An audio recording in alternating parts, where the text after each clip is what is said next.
Good morning, everybody, and welcome to today's Healthcare World Series event. Today, we're going to be considering the question of precision medicine. My name is Steve Gardner. I'm the Managing Director of Healthcare World, and I'm going to be joined by a panel today to discuss what I think is one of the more interesting topics around what's happening and the development of healthcare around the world. What do we mean when we use the phrase precision medicine? What's it about? How does it work? How is it going to affect our daily lives? And how is it going to affect the development of healthcare in the future? I'm joined by Shaika Al-Mazoui, who is a researcher for genomics and stem cells at the Technological Innovation Institute, and Dr. Reham Cole, who is the Assistant Professor for Public Health and the Chair of Environmental and Public Health Department at the University of Abu Dhabi. We'll also be joined shortly by Mohammed Uddin, who is Director at the Centre for Applied and Translational Genomics at the College of Medicine at MBRU. Ladies, let's start with you. Shaika, if you could begin for us. From your perspective, what do we mean when we talk about the idea of precision medicine? What is it? Well, first of all, thank you, Steve, for the invitation. I'm really honored to be part of this panel, where we would like to highlight on the personalized medicine and the precision medicine, and how the world is now tailoring the medicine towards the personalized medicine. So it's from its name, we can say that the precision medicine is a kind of medicine that approach the healthcare by tailoring the medical treatments and putting preventive strategies towards the patients or the population by understanding their genetic makeup. And that would require us to utilize the advanced and cutting-edge technology to do the whole sequencing for the individuals. And by understanding what the genetic makeup, what type of a mutation, and what is their situation of the genetic makeup of the individuals, that could give us a holistic approach on how we can understand the situation, the medical situation of the individual, whether he's carrying some mutation, whether that disease could be due to other environmental factor or lifestyle. So from its name, it's more personalized towards individuals and populations, and it's give us more chance to tailor the medicine toward more personalized treatment. I hope that's a lovely, succinct answer and really nicely phrased. Reham, do you want to add to that? What do you feel when you hear the phrase precision medicine? What does it conjure in your mind immediately? Precision medicine now, it is an innovative approach. Oh, Reham, we appear to be having some. I know there's some weather issues in the UAE today, so it may be that we lose some signal occasionally. Mohammed, though, has joined us. Mohammed, good morning. Focus related to a precision. Oh, hang on a second.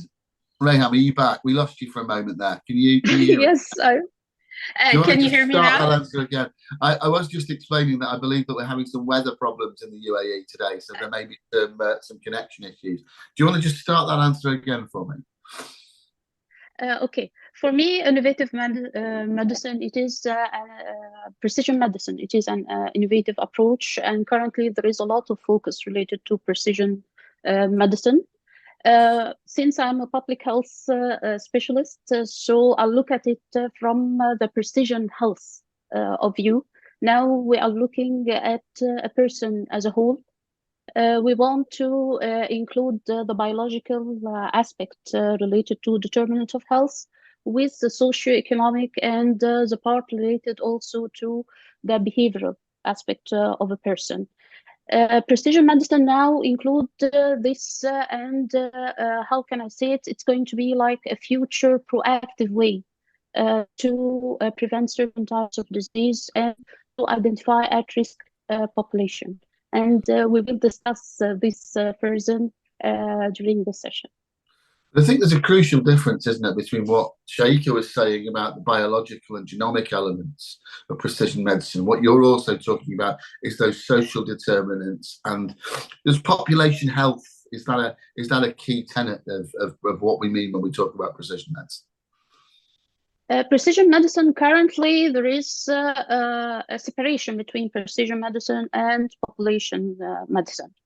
But at a certain point of in the future, at a certain point, there will be they are complementing each other, and there is synergy between the precision medicine and population medicine.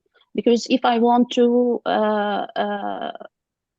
just plan services for the whole population, I need to take the individual genomic and these aspects in the future planning in health services for the whole population. So bringing the two together in many ways, and also using a hell of a lot of combined data. Mohammed, let's come to you. Precision medicine, what does it mean to you? And this is where we get that beautiful moment you get in every webinar where somebody's mute button is. Yeah. There we go. Sorry. No, I was. So this is a dry run we're doing, right? Before. No, we're live. We're live. We're live online with an audience. Oh, okay. So I think precision medicine, when we think precision medicine, the first thing that comes to me is the molecule, because that's how precise we can go to define a disease, especially genetic disease. So for precision medicine, I would say genomic is sitting at the heart of it. And then you are correlating or expanding on this issue. So precision medicine only makes sense if you can make a precise diagnosis or precise therapeutics, or that information precisely helping you to prevent a disease that might happen or not happen in future. So that's for me the precision medicine is, and to implement it, precision medicine into the lab per se, it goes even into more in-depth knowledge. For example, having a mutation for a particular gene for a particular individual may manifest a disease, but for that particular disease, that mutation or that gene will behave differently in different cell types in our body, right? So how precise you want to go, even for drug design, will require the information of that particular mutation impacting what type of cell types, right? So this is the precision we are talking about, from detecting variant in a gene to designing drugs that will impact certain cells in the body, not every cell. So we've heard three, I think, quite different views of how precision medicine manifests and what it exactly looks like. How much of it is about prevention? How much of it is about drug design? And how much of it is about medicine at a population level, from your point of view? I mean, if you look from the point of view of precision medicine, that medicine, as a field, is a holistic field. It actually combines everything from diagnostics to therapeutics to prevention. But for this might be the first time where we have a very clean shot at prevention, which we never had that before, because DNA, for example, is a molecule that tells you about your past, about your present, and about your future. So that is the power that you have right now in terms of implementing precision medicine. The technology that we have prior to genomics to implement precision or personalized medicine was not actually very impactful, because genomics was not part of it. And now that genomics is part of it, if you have a mutation, for example, in BRCA1 or BRCA2 gene in a kid, you know that this is a mostly late onset disease, right? So you can take all these preventive measures to mitigate the risk, or to mitigate the intervention, and that will translate into life expectancy, right? So prevention is a very unique part of this generation precision medicine, I would say.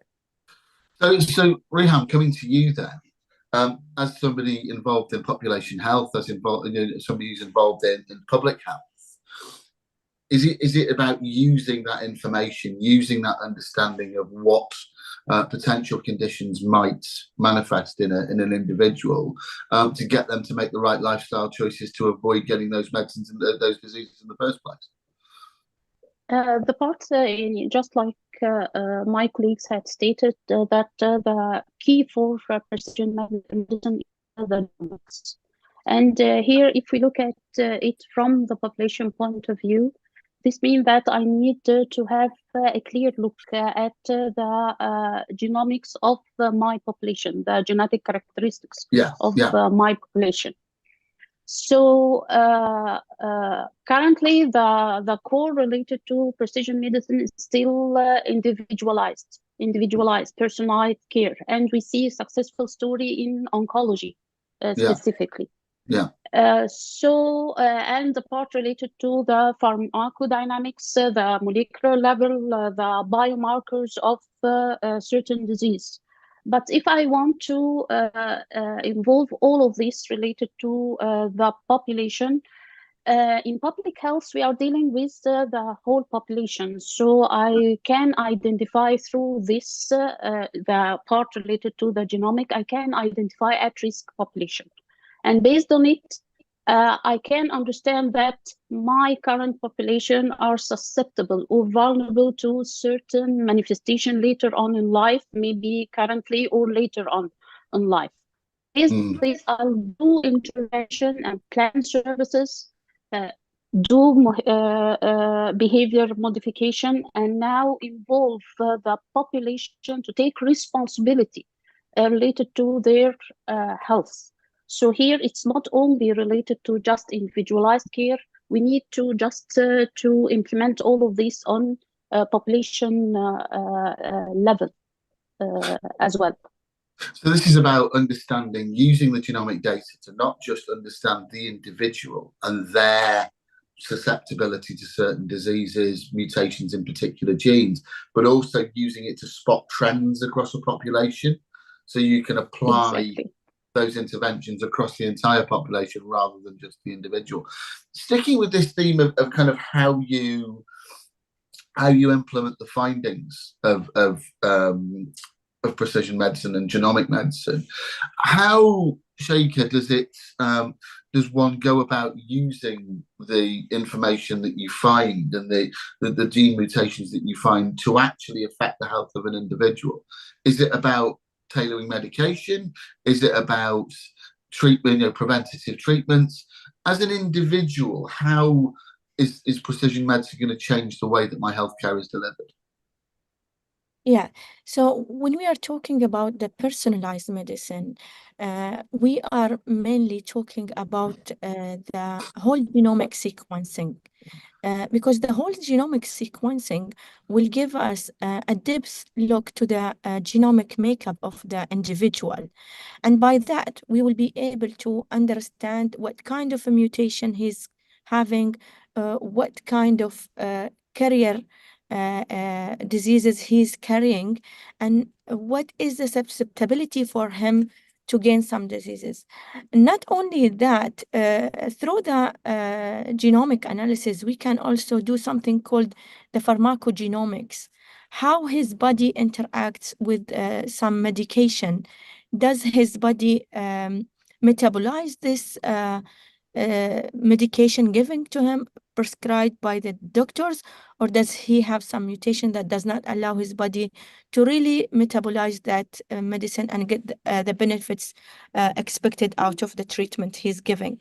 So really the genomic sequencing analysis enabled us to understand how we can put a preventive and a curative healthcare strategy for the individuals as well as Dr.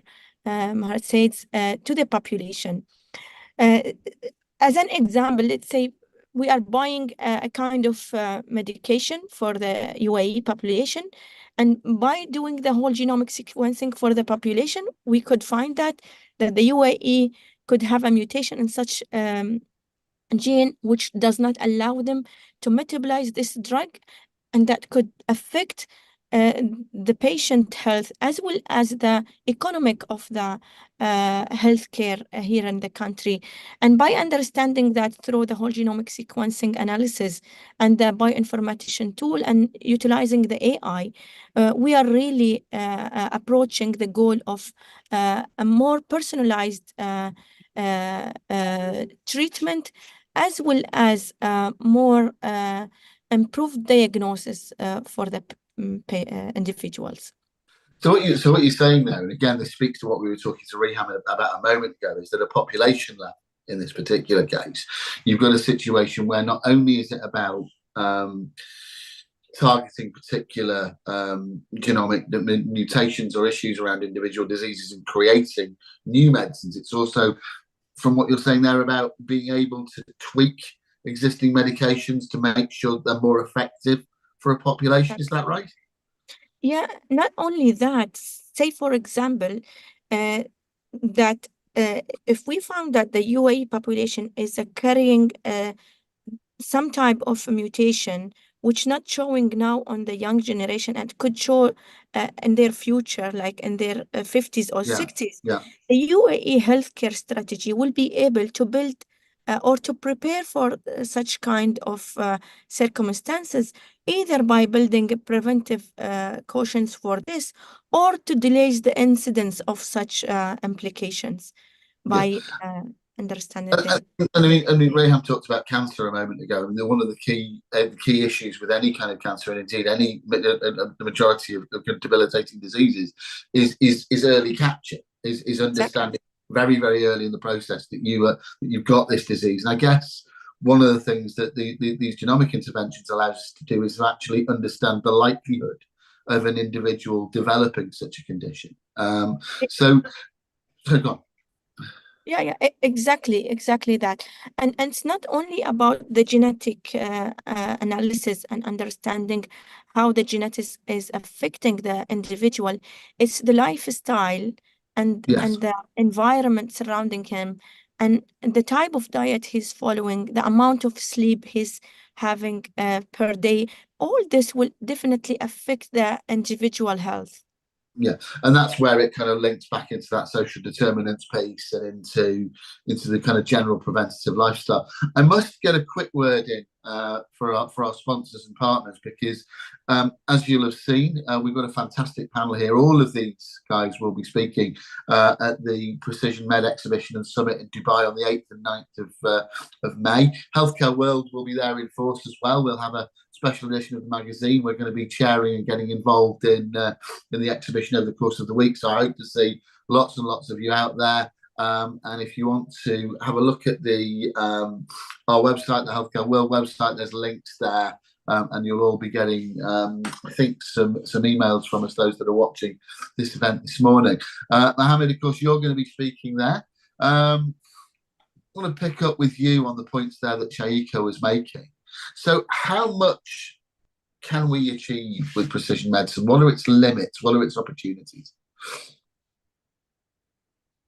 And you've done the mute thing again. Yeah, sorry about this. I think that's a very, very complex question. Just to understand the complexity of it, I'll give you an example. So cystic fibrosis, it's a disease, rare genetic disease that we all know. It mostly happens in the European and Caucasian population. But if you look at the disease, it has 6 subtypes, okay? And these subtypes have very different mechanism. It is the same disease, but very different mechanism of manifesting the disease.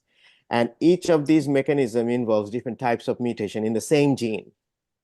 So if you design a mRNA drug just for that particular gene, it has to be mutation specific. So just to understand the complexity of it, so this is one gene, one disease, have multiple different mechanisms, with different types of mutation. Now roll back and go to a different disease, for example, autism or epilepsy. Let's just say epilepsy, okay? Epilepsy have more than 100 genes that have been implicated. And within those genes, there are thousands of mutations been reported. So how much we can achieve? I think we can achieve a lot because until now, we didn't have much success in mRNA technology or CRISPR technology, but this decade that showed a multiple FDA-approved mRNA drugs that's been, already been applied to for disease like spinal muscular atrophy that we never thought we'll have some therapeutics for disease like that. So the sky is the limit, but there's a lot to do. The design of the drugs is becoming mutation specific. There's a lot to do. Yeah. And from that point of view, the key here is the data, isn't it? Is actually having enough data and enough sequenced genomes in order to be able to spot what's normal, what's a mutation. How have we gone about getting to the point at which we've got sufficient data to be able to make these kind of judgments and understandings? Yeah, the data is pretty much everything because if you don't have data, you have nothing really to, for example, if you look at the polygenic risk score that everybody's talking about, okay? So polygenic risk score right now, if you want to go to the clinic and apply polygenic risk score, you only can make a tool based on the Caucasian population because that's where the data is available.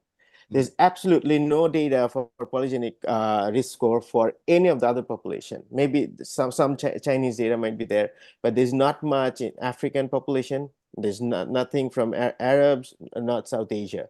So you need data to bring about those tools who can predict risk scores and move it to diagnosis based on your data. But we don't have that kind of data. For all the population in the world. So data is everything. You're right. So Shaika, from the point of view of the Middle East and the region that you guys sit within, how much data is available and how much do you need? To be honest, Steve, for the whole genomic program, the input of the Arab population was very limited. But now with the initiative of the UAE genome program, Saudi genome program, Qatar genome, and Bahrain genome, I think this will enrich the amount of the genomic data of the region and will definitely allow us to understand more about the genomic makeup of the region, not only the UAE. And definitely utilizing all this data, as Dr. Mohammed highlighted, will help us to tailor the medicine more towards our population. And from that point of view, does that mean that the Emirati genome program, the Saudi genome program, will mean that you'll see greater and quicker developments in the precision medicine area over the coming years? What's the lead time? How long does it take from setting up a program like this to getting the kind of results that you want? Well, to be honest, the time for building the UAE program, it's one of the largest world genome initiative, and we are targeting, the UAE population is targeting, the UAE government is targeting to sequence 1 million sequence of the UAE population. And definitely that will require some time, an average of doing the sequencing in 5 years. However, analyzing this data may take longer time by involving all the bioinformatician to understand how to analyze all this genomic data will definitely require a big infrastructure and a big number of bioinformaticians. However, things are really happening in parallel with the sequencing, and now the UAE is able to launch or to provide a consumer genomic report, which include the main diseases. And now M42 have joined the forces with G42 to provide this service to the UAE population, where the individual who visits the hospital can ask for a clinical report, and that clinical report will definitely give him the insight of his medical condition upon the request of his physicians. But that definitely will require big time for UAE to analyze the whole million sample. However, the UAE were able to provide the reference genome of the 1,000 individual of the UAE population last year. I mean, has that caused any? I mean, certainly in the UK, we've had our genomics programs here. There have been plenty of conversations about privacy. There have been plenty of conversations about use of data. Have you managed in the UAE to solve those issues in terms of people worrying about privacy and worrying about data use? Of course, this was one of the main milestones of our program when we collected the genomic sample of the participant. It was definitely anonymized, and the data of the UAE genome is stored in a local cloud protected by the UAE laws. And all his genomic data will be definitely protected and accessed by only authorized people to get the access on this genomic data. Rayhan, I'll come to you on this data point. There's a couple of points that I want to make from or questions I want to ask from your perspective. I mean, firstly, as somebody who's looking at public health, so you're looking at the broader population, is there an issue around the sharing of data across borders? Mohammed talked about the sort of scoring elements and the fact that there's data available for Caucasians, there may be some available for Asian populations. Sheikh has just talked about the genomes that are being sequenced in the UAE. If you're going to have these population level interventions, don't you need to be in a situation where you're sharing data not just within the region but across the world? What could that, if we were able to share data at that level, what could that help us to achieve? Currently, the part related to collaborative data sharing, there is a lot of policy going on for regulation of sharing such data. And still, the ethical consideration related to this, the security, the part related to the privacy, and there was a lot of talk in the last year related to this part. But when we are talking about population health studies, population health information, we are speaking about big data. And currently, what I understood from the previous discussions and so on, the part related to storing of such huge data, because we are speaking about really huge data. And what I understood is that UAE currently are working that they want their own clouds for data storage, so that they can secure what type of information is shared and so on. Still, the Middle East, this part is still a real problem related to the data sharing across the countries, because if we look at it, we are speaking about different countries, different economic levels. If we are speaking about the Gulf area, there are still now they are running fast towards such innovation and such data policies and security, while still certain countries are still lagging behind, because we are speaking, if you are speaking about data, this means that there is a strong health information system. Part related to the electronic health records, unified information, open access, open electronic records. Certain countries, they are still in the first steps related to this. So not only related to sharing data, they are still didn't acquire such data. So this is really a real problem. If we are speaking again related to precision medicine, genetic consequence, and so on, there is the part related to the MENA region. Still, the Gulf area, they are having these programs with the data and security and so on. But other countries, they are still lagging behind. The part related to sharing the data, I think that the European Union last year or this year, they started the part related to policies and regulation related to data security, storage, and the use of AI in healthcare. So still, this is the challenges. the part of data security, sharing, what type of information will be shared, how they are going to use it, and the collective knowledge, how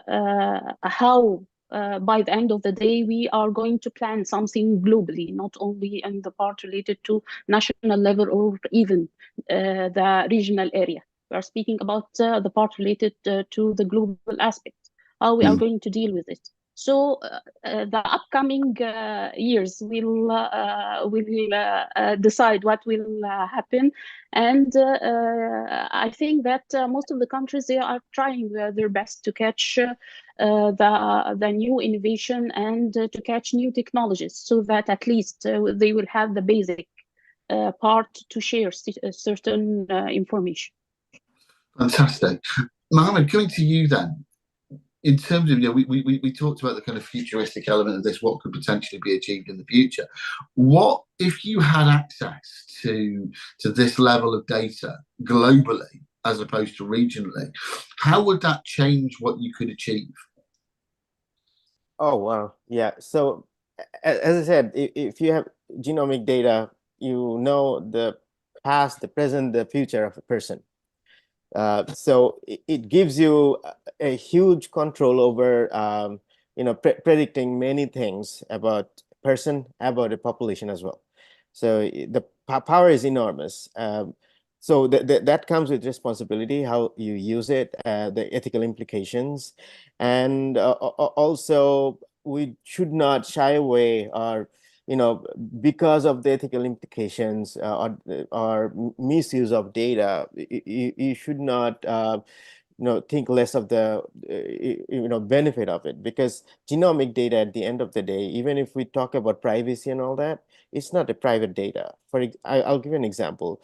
So if somebody is diagnosed in a family with certain mutation, the next thing that you do is, if that mutation is present in the siblings or in the kids or in the parents, so it's not information for a person to keep, it's information to share within the family. So that we need to always think how this information benefit others in terms of disease and health. And to mitigate the risk, I think the country, so I can only talk about on behalf of my country. So Canada, one of the first country to approve non-discriminatory law based on genomics.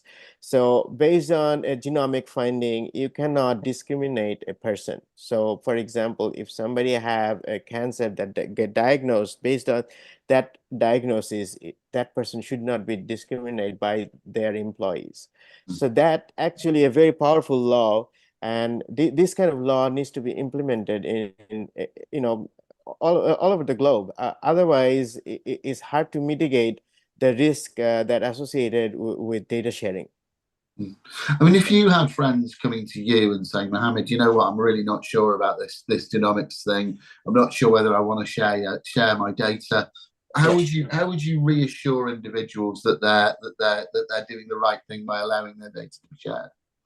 Yeah, first of all, I'll definitely, as a scientist, I'll definitely increase to share the data for sure. But how to share the data, there will be a long list of, prescribed things that we have to say. It has to be anonymized. It has to be encrypted. It has to be, proper, after proper evaluation of IRB board, then you should be able to release the data. So that kind of oversight needs to be there when there is a data transfer happens. So it's just not, I know you, you know me, so let's just share the data. It's not going to be that way. It has to be institutionalized. So there is a very good oversight of the data transfer and the use of data. From that point of view, Shaker, can you understand people having concerns about their data being shared? Absolutely, yes. Because, for example, there are companies who have done certain things, for example, where people went there for test, and after accumulating many thousands of people's data, they have done deals with pharmaceuticals, right? Which was not a bad thing to do to develop drugs, but do you have the proper consent to do it? Yes. So that kind of worry, I think, is legitimate. For example, some people might not want to know their status of certain gene, say, for example, Parkinson's disease or Alzheimer's, so that kind of privacy should be maintained. For example, if an employer know that this person have a variant that will lead to Parkinson's or Alzheimer's, most likely that employee will not recruit that person. So there are real life consequences of knowing genome and its implication to disease or the future. So that's what I'm saying. So the prevention and knowing the future is a very unique aspect of genomics and precision medicine for this era. So it's very powerful. This is the point, isn't it? And then Sheikha, I'll come to you on this point. The downsides of having that level of data, that level of information. What are the ways in which, if we're not careful, this information could be misused, whether by corporate organizations, pharma companies, whatever? What are the potential downsides of precision medicine? Well, to be honest, there are many risks on this data, especially if this data have been misused in a way of designing like biological weapons or as Dr. Mohammed highlighted, to discriminate people upon their ethnicity. This could be something we worry about, to be honest. And that's why the data should be encrypted and protected with the maximum level possible. To ensure the safety of this data and to make sure that the data will be only utilized for the good use of the human being, not to the other side. However, I will also encourage the participant to make sure that when they participate at the genomic program, whether it's a UAE genome program or any UAE or any genome initiative worldwide, that the data is really valuable for us to understand how our genomic makeup affects our health. And this is the main goal of it, because this genomic data will definitely allow us to put a healthcare strategy towards improving the personal healthcare, as well as to produce more personalized and accurate medicine. Nowadays, the pharma are utilizing this genomic data by utilizing the AI tools to prepare more personalized medicine based on the outcome of this genomic data. So we are encouraging them to agree on sharing those data in a way that will be anonymized, and not to criticize a person that he's a carrier of such a mutation or he's a potential risk of spreading a disease in the world in his population or even among his family. So the risks then, as I hear them from Mohammed and from you, are around the potential misuse of genomic data to design weapons, probably things that could target individual genetic groups, etc. And also this key thing about discrimination. And not using the knowledge you have about somebody's potential future conditions to discriminate against them. Rayham, I'll come to you, if I may.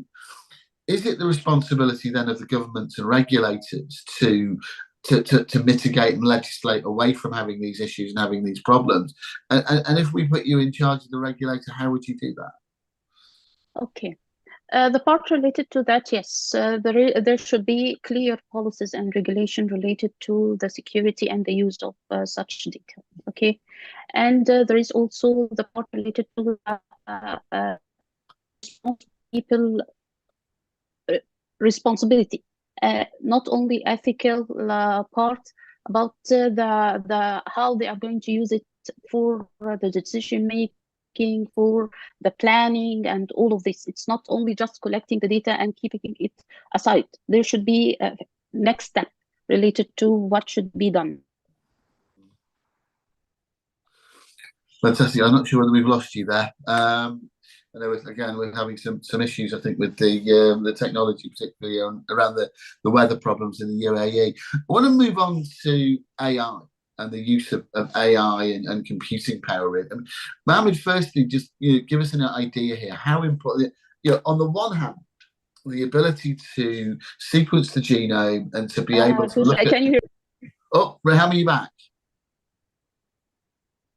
Yeah, I think we've got you back, Rayham. Are you there? Can you hear us? No, we've lost her again. Well, we'll come back to Rayham in a moment when she rejoins. Mohammed, I was going to talk there about AI and the computing power required, because on the one hand, we're able to make these advances in genomic and precision medicine because of the ability to sequence the genome, but also able to do so because of the fact that we now have the computing power and the development of AI. How important, what's the impact of AI been on this field of medicine? I mean, the AI came into the scenario where you have big data and you're struggling to come up with algorithms to analyze them. So that's where actually AI creates the most impact. So with full disclosure, I'm also sitting in a board of an AI company who deals with genomic data. So what we see is this is one of the few fields that AI is making real impact among all the hypes and all the glorified comments.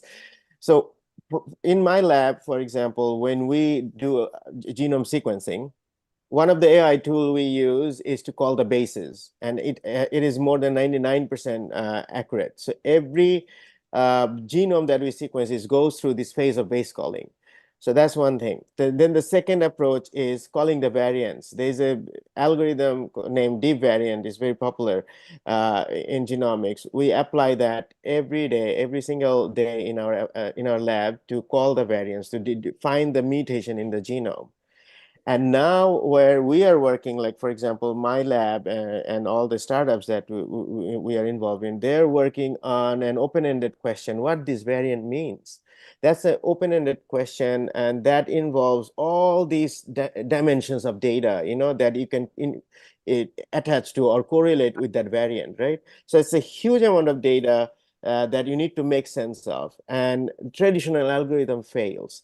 So that's where AI is making huge cracks and strides, where it can bring out insights that you've never known before based on the data you already have. So the more training data you provide, the more insights you can bring on. So that's why people, countries who have who have done an enormous amount of sequencing and phenotyping, they're getting benefited more than abruptly sequencing genomes and not having it organized well enough.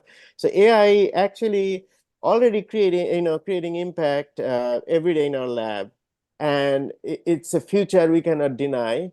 And again, I'll emphasize more that this is not hype. This is absolutely one of the niche field where AI is making great impact.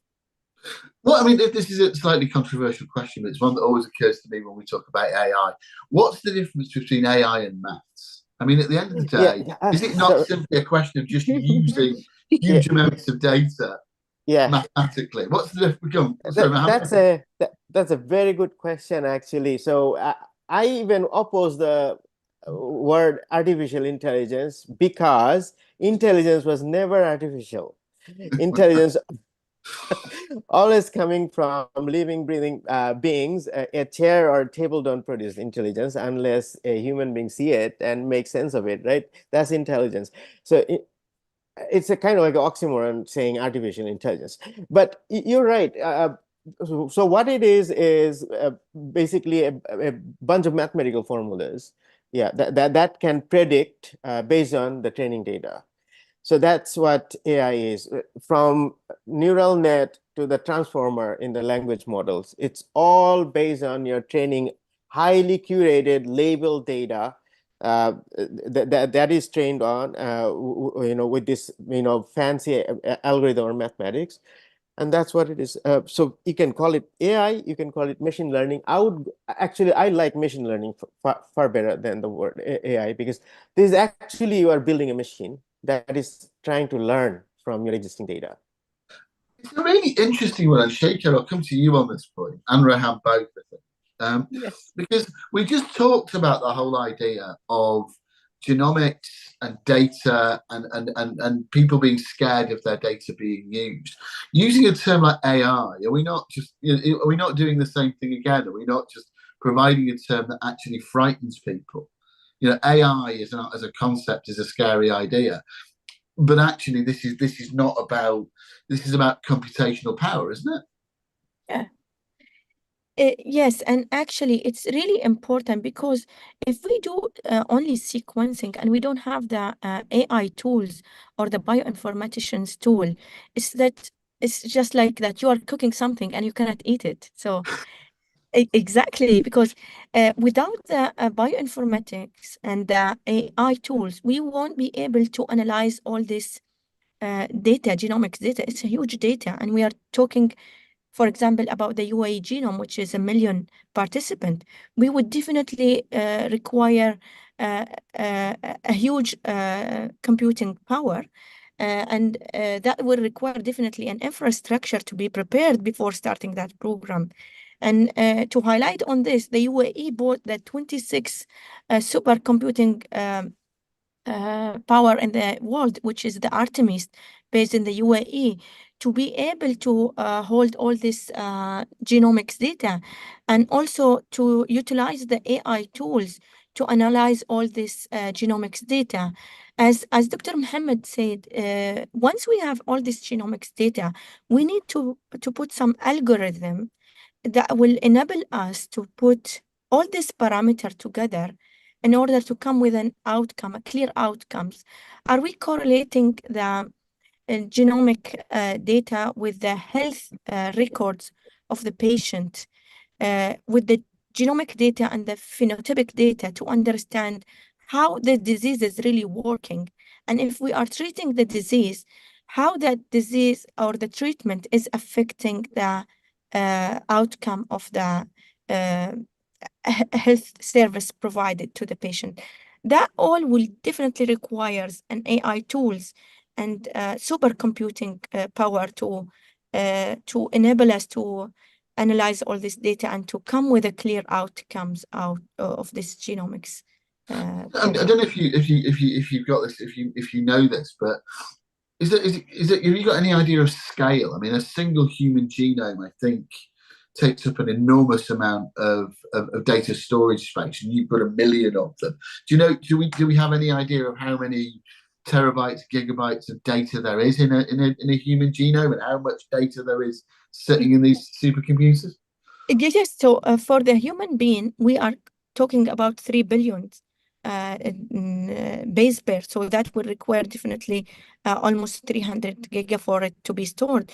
And then when you are multiplying this with million, imagine how big data you are, space or cloud you are looking to spare to be able to carry all this data and store it for not only one day, for future uses. So that will require definitely a lot of storage on the cloud, and then also a strong computing power to be able to align all this. If we are talking about the previous way, we used to do all this manually. Say, for example, for me to identify whether 10 participant or 100 participant are a carrier for a disease, utilizing like a Microsoft Office Excel sheet will be easy for me. But when we're talking about 1,000, 100,000, million of individual, that will definitely require an AI tool to allow me to compare what are the different variants I'm having and to correlate all these parameters together to come up with an outcome to help me to understand what is going on with the patients or with the population. I think, Reham, coming to you, this probably puts the real finger on the pulse of what we're talking about here. It's about scale, isn't it? I mean, we talk about AI, we talk about genomics. I mean, AI is really just taking computing power to the level at which it can handle these millions upon billions and trillions of lines of code and actually assimilate them back in a way which we wouldn't have been able to do a few years ago.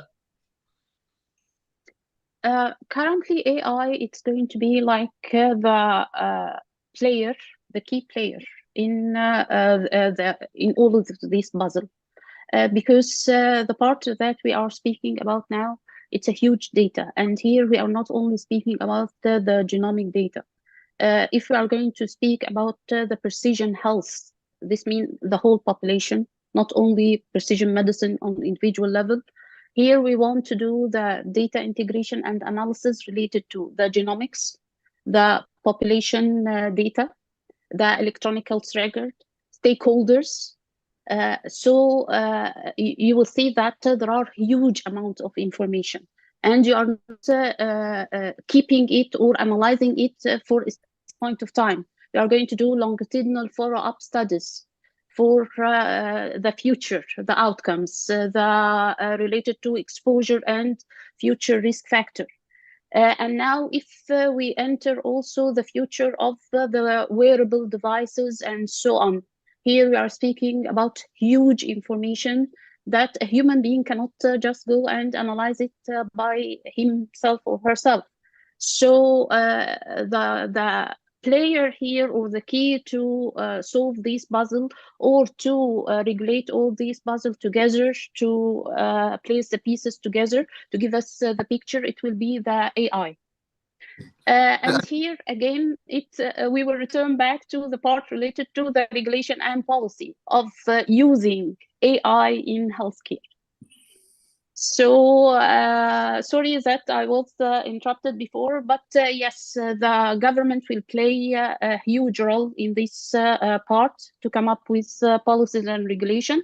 And also I think that the population themselves, there is a responsibility related to they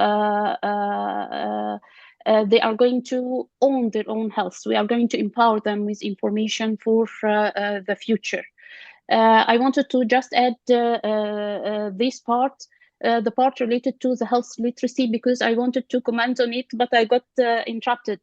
The part related to the culture aspects, that the stigmatization, not only discrimination, but stigmatization related to certain disease and certain career stage. So here we want to involve also the public health part related to the health literacy of the population. Health literacy related to the genomic part, related to collection of data, related to take future responsibility about their own health, and about the part of interpretation of such results on them. I think you've hit a nail that I want to just delve into a little bit here, Rayhan, because I think it's fascinating. The idea of health literacy, the idea of, when we talked about it in relation to data and people understanding or being worried or scared about how their data is being used, we touched briefly on people being worried about AI and what AI means in terms of their general day-to-day lives, not just their healthcare. How important then, on the basis of what you said there, is that we find a way, and obviously public health, messaging and communication is at the absolute heart of what you're trying to achieve. How can we go about educating a population on the things that we're talking about here today, on precision medicine, what it can do for you, why you shouldn't be scared of it? How would you go about educating a population in these really important issues? There are several aspects when we want to educate the general population here. First of all, you need to know the message and your target population. Okay, so this is very important. How we are going to deliver this message to this population, so that the language that you are using is the language of this population. They can understand you. So this is very important. Another aspect, the part related to us as a health professional, on how to simplify the data, and for us as a health professional to be also health literate. We have seen during the COVID period, some health professional, even they gave wrong messages. So how about the precision medicine and the genomic and AI? You will see some health professionals are still resistant to change. They are worried. They are afraid. They may convey their own point of view, instead of the actual messages. So we need to educate the health professional. We need to educate the population, give them a message in a clear way. We need to know what are the points that they're afraid about and how to alleviate such fears. How to use AI, how to use how your information will be used, the part related to genomics, genetic consultation up to this point, genetic counseling is there. And if you look at the utilization rate, again, utilization rate is not that good. Some people, now it is compulsory in certain aspect before premarital. So again, all of these health education messages, it should be a clear message, unified message. The part related to social media role, also the use of certain platforms. If even the age groups, you'll see that certain age group are more, they will receive their message through Facebook. Others, they will receive their message through TikTok, through Reel, and so on. Again, I'm using the part related to new generation. These are at school. This is school level. This is the most important level to deliver such message. And once they understand something, they will rely to their family. So here again, this is another way to go to the population. The part related to also leaders, the political leaders and leaders in the community, and to how they are going to work with you to deliver these messages. And if we are speaking about the Middle East, the part related to the culture aspect should be respected, and the religious message also should be involved, especially in the genetic part. So as you can see, it's not a one-man show. The responsibility is the government, public health professional, and the population. No, it's a complex picture and a very difficult one to kind of, to bring people and their understanding of these topics to the fore and kind of demystify. I think there's a great phrase, isn't there, that we're only afraid of the things we don't understand. So how we can get people to the point at which they understand and are therefore less worried and less frightened. I think you could almost do an hour's debate on the public health messaging around genomics and AI and precision medicine. We haven't got quite that kind of time though, but I would like to dwell on this point a little bit longer and bring Sheikha and Mohammed in. Sheikha, from your point of view, if you could, I don't know, if we rented you one of those little planes that you could write messages in the sky with, and you could get one message to your entire population about the use of precision medicine, the use of genomics, what's the big message you'd like to be able to tell people in terms of why they shouldn't be worried about these things? The genomic data is really valuable for us to understand the genomic makeup of our population and our individuals. And that would definitely allow us to put healthcare strategies towards more personalized medicine. Not only that, there is something called the epigenomics. By sequencing the genome of the population, we can know what is going on their epigenomics, how their lifestyle is affecting their daily life, and understanding their epigenomics. We can combine all this genomic data, health records data, and their epigenomics data to come up with a more personalized medicine and treatment for our population. And that will allow us to have people living healthier for a longer period. And I think that will be our ultimate goal, is to having people living healthier, longer healthier.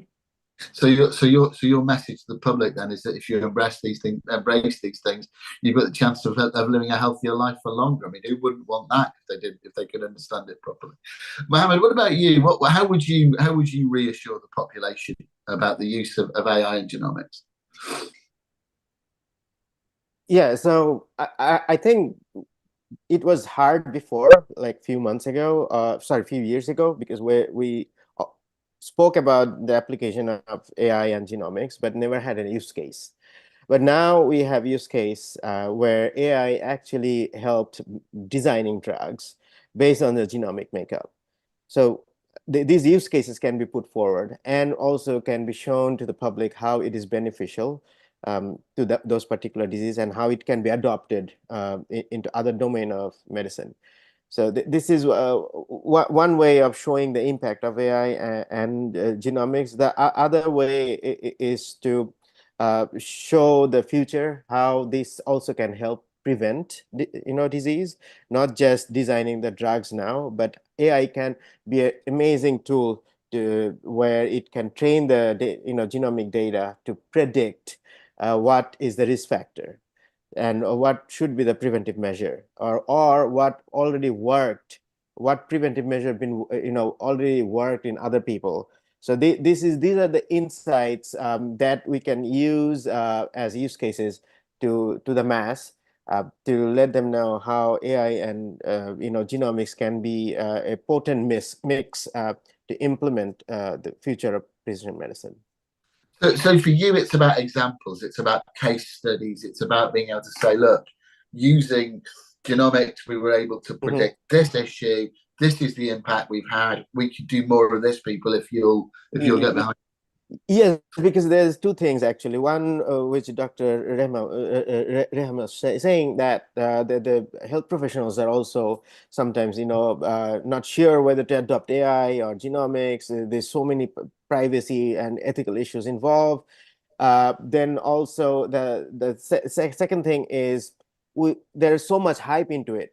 So what this example does, it can mitigate those risk factors involving these two aspects, right? So if I show these real life examples that's in play, people will get motivated and convinced that no, it is working, and this is coming through regulatory bodies, a drug or a system that's been approved through regulatory bodies. So there much trust can be put into the system, healthcare system. Makes absolute sense. I mean, I want to pick up on that point that Rehan made about healthcare professionals and their embracing of this technology. Rehan, is there anything in place at the moment, or should there be something in place in terms of the education and training of healthcare professionals? I mean, should this be a module in a medical degree? When you're doing your medical medicine degree, should you be spending some time being properly trained about genomic medicine, the use of precision medicine, the use of AI? Yes, I think that this should start in the medical colleges. Especially the part related to the new healthcare technology and AI use in healthcare. Because even telemedicine, for example, a lot of medical students, when they graduate, the part related to how to deal with the health information system, how to deal with telemedicine, how to deal with new technologies, it's not integrated there in their curriculum. And there was a lot of discussions related to this, that really the medical students should be exposed to this, because at least they should have the basic knowledge to prepare them to accept. New generation now, they are accepting it, especially that they have seen the use of AI in the ChatGPT and their assignments and their work and so on. So they are getting this part. But still, we are dealing with a certain age group, health professional, that still these technologies, they are resistant. They are afraid about it. Not only resistant, they think that it is a risk. My job There's is one thing, risk. sorry to cut you off. I just want to check here. You're not advocating the idea that medical students should cheat on their essays using ChatGPT because that teaches them about the use of AI, are you? The parts, no. Here, there is the rational use of these ChatGPT and so on. And the part that how I'm going to prepare an assignment that the student will use the ChatGPT not to cheat, but at least it will use it in a rational way. So now we are changing even this concept. But I mean that the new generations, they started to get the how AI can ease their life. So they are prepared to use it, but still a certain age group, they will be resistant, especially that I have attended some of the conferences when they discussed AI and which job health professional will be replaced in the future and so on. So they feel it is certain, they are at risk. So again, you need to deal with such fear for the health professionals so that they can adopt new technology and be comfortable that it will assist them, it will complement their work, it will not be a competitor to their job. It's interesting, actually. I mean, I've chaired sessions where we've talked about digital transformation in healthcare and had the same conversation, that there are certain cohorts of medical professionals, particularly some of the older generation, who are resistant to change, who are resistant to adoption of digital technology, whether that's an EPR system, whether that's whatever it may be. But there are certain cohorts who are just never going to get it. Whereas the younger generation coming through, you've got a much better chance of getting them to understand and adopt technology. But to your knowledge, Ram, and indeed anybody on the panel, is there anything being done at an educational level to encompass these kind of technologies into medical training and education? Or is that an area that we're still lacking in? Still, the part related to AI, we started to implement certain courses within the curriculum for all the programs, not only for the health professionals. But again, the parts related to the academic programs and catching up with the industry, there is always a gap there. You need to be more flexible and fast in catching what's happening.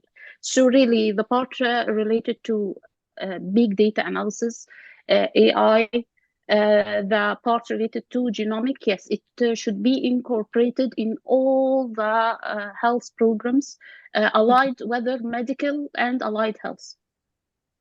Absolutely. Jake, I guess one of the problems with keeping the medical community up to date with everything that's going on in the precision medicine and AI space is the fact that it's a pretty fast moving environment in and of itself, isn't it? I mean, how quickly are we seeing new developments, new use cases coming through? Is this a kind of conveyor belt of new ideas? Are there new things along every 5 minutes? Yes, I'll just briefly highlight on this, and I agree with Dr. Reham about the importance of having the continuous education program to be running with the professional jobs.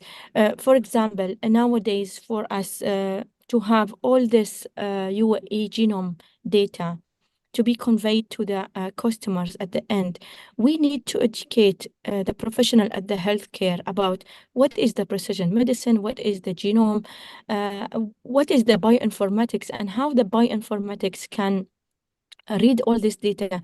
So it's really very important for us nowadays to embed all these short courses through the continuous education program with the allied health and the healthcare professionals in order to give them an idea, because I think it's very important for their knowledge as well, and for them also to convey the correct message to the patient and the end users. I think I really encourage the idea of involving all this in education programs with the UAE education system, as well as to the continuous education system with the professional courses and the short courses, either for the executive directors or the medical staff or the allied staff. There's a really important point here, isn't there, around the education of the healthcare workers and their understanding of genomics and precision medicine, because at the end of the day, they are the front line to the patient. So if they understand what the benefits are of sharing your data, what the benefits are of embracing the use of AI and genomics, they are the ones, Rayham, are they not, as a public health professional, who are going to be the key messengers to the patient. Exactly. And it's really important for us to educate them. And as you mentioned, it's really going very fast. Every day we are hearing about a new technology of sequencing, a new technology of data analysis. A lot of programs are coming nowadays to read all this data. So it's really important for us to transfer the knowledge for the professionals at the healthcare, for them to convey the message for the patients and the customers. Absolutely. Rayham, I want to come back to you. Another point that you briefly mentioned earlier on that I want to come back to, and then we're going to get into a little bit of future gazing and understanding where we think this is all going and how it's going to change people's experience. Before we get into that, though, you talked briefly, and I mentioned earlier on, I was talking about population health and other data sources that get encompassed into this. How important is it? You've got all this genomic data, you've got the sequence genome, you've got the biological data, but how important is it to combine that with the kind of longitudinal data of basic demographics of the population, medical records, etc., etc.? How important is it to have that combined picture, the kind of biological and the healthcare their picture? And how can they combine together? Okay, so this is the pieces of the puzzle comes together. In public health, we are dealing with different preventive measures. Okay, so that will we return back to the determinant of health. Determinant of health, there is a part, the biological part, which is the age, demographic characteristics, plus the part related to the genetics. Then the socioeconomic part and the environmental part, the behavioral part related to the lifestyle of each individual and so on. So if we compile all of this together from the public point of view, here I can see a clear picture of what are the needs of my population, and accordingly I'm going to plan services. I'm going to plan outreach program. Let's say a certain population, they are at risk, and still there are gaps related to certain things. So I'll focus on this population. The part related to better use of the resources of the health system. Our health system all the time is reactive to what's going on. Here we need to be proactive. It's not only the disease occur, I'll cure it. And if we look at the long run, it's going to be efficient use of the resources. Always prevention is much better than cure. So again, the financial aspect and all of this. Here, if we look at this, I'll open certain points that related to certain challenges. For me, I'm going to plan services, but the part related to the insurance part, are they going to include this? Are they the third party payer? Are they going to cover these preventive services? The genetic aspect. Are they going to consider it as pre-existing condition, or it's going to be covered? So it will open the door to a lot of things that really we need to work on it hand in hand to for the universal coverage of the whole population. And here I'll quote the CDC, the part related to precision health. They say improving health for each of us and all of us. This is the whole idea.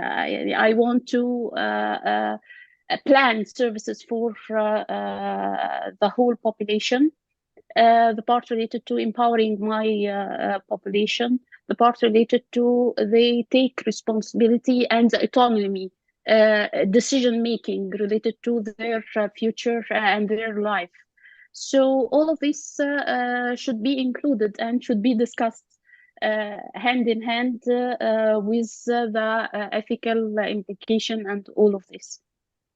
It's a really, really interesting point, and typically enough, somebody always brings up a really interesting point like this debate that demands real debate about 10 minutes from the end of the session when we're running out of time. It's a whole course of finance, public health, and insurance-based payer models. Yeah, anything around prevention, anything around public health messaging, screening programs, etc., etc. Insurers just don't want to know because they don't. It's that whole thing about the commercial market where, you know, I've had this, obviously, I mean, I can never get this to go on the record and say this, but I've spoken to insurance professionals across not just the Middle East, but all around the world who sit there and say, well, prevention, Steve, is all well and good. But at the end of the day, if I've got a corporate insured customer, patient, the likelihood is they're going to stay with me for 3 to 5 years. So why do I want to pay to help my competitor who's going to pick them up in a few years to save money? I mean, at the end of the day, there should be a much more joined up approach to this, should there not? In terms of insurers understanding that this kind of preventative medicine, if all of them adopt it, then all of them benefit, don't they? Why do they not get that? Yeah, it's a huge debate, and as I'm telling you, that the third-party payer and all stakeholders should be involved in these discussions. Absolutely.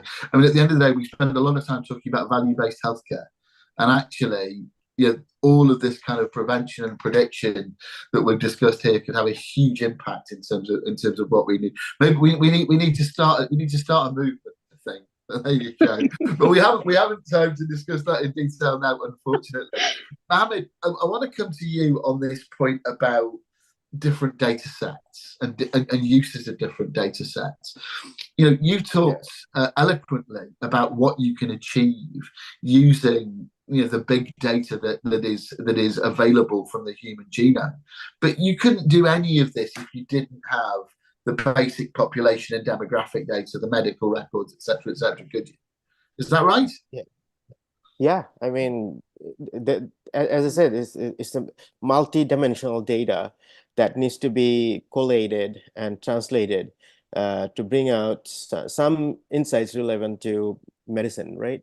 So that's the whole idea. So if you have the basic template DNA, you know, which is the basic template, then how much layer you add on top of it, and how much layer is relevant to your question, because the layer is infinite, but you just need to make sure the layers that you're adding is answer your question. Absolutely. We've got about 10 minutes left, so I'd just like to give you 2 or 3 minutes each just to tell me where you think all this is going. How in the next 10 or 15 years are all of the things that we're talking about here going to change the way that I as an individual engage with my healthcare and encounter my healthcare system? Sheikha, can I come to you first? How do you think this is going to affect the daily lives of people in Dubai and the Middle East? Well, to be honest, I think the whole world healthcare is looking towards the avatar twin of us as a person, where we can have our avatars utilizing this all AI data, the wearables, and all the healthcare records to be all captured within the healthcare, and putting the avatar twin to give us all our health records combined with our genomics data, with daily activities through our wearables and the sensors which we can wear, to be given and fed to that avatars, and we can have our let's say avatar AI twin that could give us our daily activities and give us the reminders on that time this week I should do this kind of exercise. Today at this time I need to take my medicine. My heart beats is a bit fluctuating. I need to look after my health parameters. I can this virtual twin could also capture my temperature, could capture all my vital signs and embed it into that software or application. And I think using the AI as well as the genomic data and all the health records and phenotypic of the individuals could be combined into a virtual tool and give us more, let's say, comprehensive avatars or healthcare AI based on the AI tools, which will capture our daily activities and combine it with our health condition as well as our genomic data.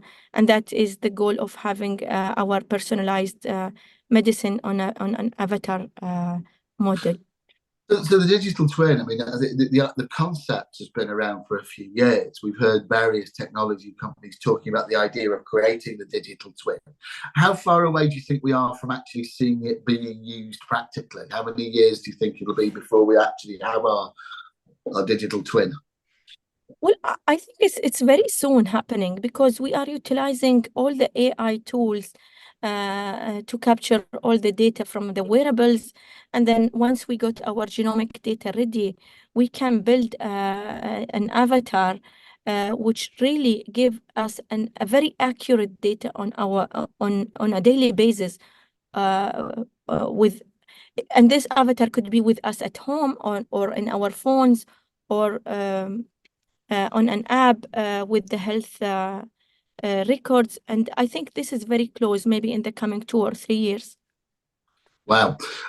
Rayhan, coming to you then, how do you see precision medicine, genomics, AI, all of these things that we've been discussing this morning, how do you see that changing the way in which we encounter our health systems? Just like I stated before, in an ideal scenario, it's going to be the shift from reactive system to proactive system. The prevention will be the uppermost healthy population, longevity. The part related to personalized treatment, the part related to the use of AI, rational use of AI, the part related to at-risk population that will be, I will channel the resources to this population. The part related to equity, crossing the gap. In ideal situation, we are going to share the data with rational use of these for the whole population and the global part. The part related to pharmacodynamics in the future, not only prevention, but if I will use proper treatment for the proper person. Again, the targeted drug development, already we spoke about it. Here, the part related to clinical decision making and health promotion and health education planning for the whole population. I think that the sky is the limit, and even we will go beyond that now. It's not only the sky is the limit. But in ideal situation, I think that crossing the gaps, more resources toward the at-risk population, the part related to proper use of the infrastructures of the health, finance, and all of this. So yes, the future of precision medicine, AI, and technology, it is the actual future of healthcare. It is coming, and I think that we should embrace it. in. Do you see us moving away from localized health systems into more national, regional, and even global healthcare? Exactly, and you have seen it during the COVID-19. The global action is needed for a lot of diseases, to prevent certain diseases, not only infectious diseases, but now we are speaking about the chronic diseases, cardiovascular disease, diabetes, and all of this. So I think that yes, the proactive healthcare system be in the in the front line, not only just curing diseases. Brilliant. Mohammed, to you then, how do you see genomics, precision medicine changing the way in which healthcare is delivered? Yeah, so I think genomics is yet to take the center stage, even though we're talking about genomics for over a decade now. The first exome sequencing was done in 2008, if I remember correctly. And by 2024, every nation have their own genomic, project. But what we have been doing so far is just reading the genome and finding out variants, but it's never been taken forward for treatment and prevention. So that's where I see the most impact will happen. The treatment and prevention, it's the coming decades are waiting for it. And that's the era of precision drug design and prevention. So cancer, I might see cancer becoming a manageable chronic disease, not a life-threatening disease, maybe in next 10 years or so.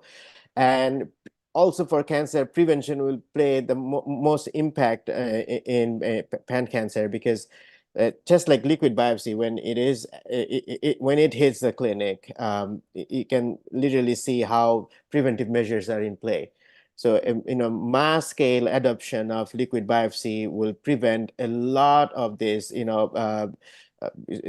survival rates that we are seeing now. So it will all go into the upward trajectory. So that's what coming next. It's hard for me to predict beyond that, because we don't know what technology is coming. I know, I get exactly where you're coming from on this. I mean, at the end of the day, if you've gone back 10 years and told us, I did a really interesting session actually in Riyadh last year with Mahmoud Al-Yam, head of healthcare at NEOM, where we sat there discussing the way in which NEOM's health system is going to work. And I walked off the stage and a couple of people just looked at me and went, "That's science fiction, that'll never work." But at the end of the day, if you look at what they're trying to do now and the ambition there, you go back 4 or 5 years and you look at the conversation we've had this morning.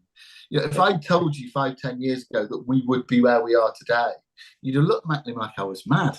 It's so hard to work out where it's going to go from here, but so fascinating. We're almost out of time. I need to say a big thank you to the PrecisionMed Exhibition and Summit, who brought you guys together for us this morning, who we're previewing. And I think we're all going to be there in Dubai on the 8th and 9th of May. Very quickly, each of you, where do we see you at the PrecisionMed event? Sheikha, what session are you speaking on? What time? Where can I come and listen to you talking more about this? Well, I'll be moderating the session of the hematology and oncology. I'll make sure I'm in the audience asking awkward questions. Rayhan, where are you on stage at PrecisionMed? The part related to public health integration in precision medicine. I'll absolutely be at that one, and I will definitely be asking difficult questions. Public health is a fascinating area to me, and I think it's a massively underrepresented one. Mohammed, where would you be on stage in Dubai? Yes, I'll be on, I think, May 9th. It's about the knowledge and clinical adoption of precision medicine. Fantastic. Well, look, I look forward to meeting you all in person there.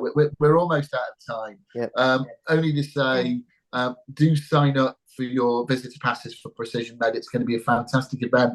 I'll be there. My team will be there. I think I'm moderating a couple of sessions as well. And probably, I mean, if I can learn as much over the course of those 2 days as I've learned this morning, then I'll have done incredibly well. thank you to my panel. Thank you to Sheikha. Thank you to Rayhan. Thank you to Mohammed. Next week, we're going to be doing another preview event for Emerge 2050. So the digital event that sits alongside PrecisionMed. Please sign up on LinkedIn for that. That's going to be another really interesting but very, very different session. It only really remains, I mean, how do I summarize the last 90 minutes and the conversation that we've had? I think it's been absolutely fascinating. I think it's as simple as this. There are people out there, as we discussed, who are worried, frightened, concerned about AI, concerned about the use of genomic medicine, concerned about the use of their data. The message to those people really has to be, you know what? You're either in or you're out. It's happening whether you like it or not, and it's going to change the way that we live. It's going to mean we live longer lives. It's going to mean that we have much more access to an understanding of what affects and enhances our healthcare. So get on board and get involved, and because I think this is absolutely going to change everything in terms of the way that we deliver healthcare. Thanks again to my panel. Thanks again to the PrecisionMed event for helping us to put this on today. It's been a really enjoyable morning. We'll see you next week for the next Healthcare World Series session. Thanks very much. Goodbye.